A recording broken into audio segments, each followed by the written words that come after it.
L'application de la nouvelle loi protégeant les consommateurs contre l'obsolescence programmée s'avère tout un défi pour de nombreux commerçants. C'est le fabricant qui devrait faire ça.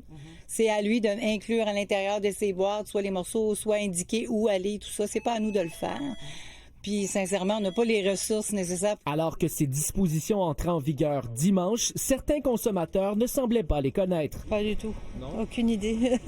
Ça me dit rien. Et la plupart des clients rencontrés ne voyaient aucune différence en magasin. Est-ce que vous avez vu une différence déjà en magasin? Pas du tout. J'ai rien vu de différent encore. Ces changements ont pourtant été adoptés à l'unanimité par l'Assemblée nationale il y a 2 ans, en octobre 2023. La loi prévoit dorénavant que les pièces de rechange et les services de réparation doivent être offerts à prix raisonnable, que l'installation des pièces doit pouvoir se faire à l'aide d'outils couramment disponibles et que les consommateurs doivent être informés de ces renseignements dès l'étape du magasinage. Pour les commerçants, c'est notamment la notion de ce qui est raisonnable qui cause problème. C'est là où on a un problème parce que ce mot porte à interprétation, dépendamment si on est du côté du consommateur ou du marchand.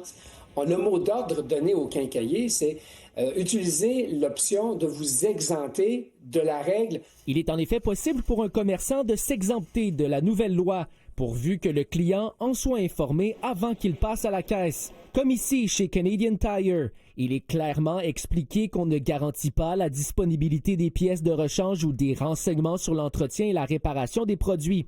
Et la bannière canadienne ne risque pas d'être la seule à opter pour cette solution, car s'adapter à la nouvelle loi représente une charge de travail supplémentaire pour les commerçants. Donc, c'est beaucoup à obtenir comme information en 2 mois et demi à peu près à peine.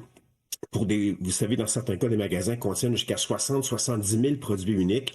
Ça veut dire que dans certains cas, c'est 95% de tout ce qui est dans le magasin qui est couvert. Les entreprises doivent être vigilantes puisque des amendes allant jusqu'à 125 000 $ pourraient être données à des entreprises ou des fabricants qui ne respecteraient pas la loi. Marc-Antoine Nouniez, TVA Nouvelles, Montréal.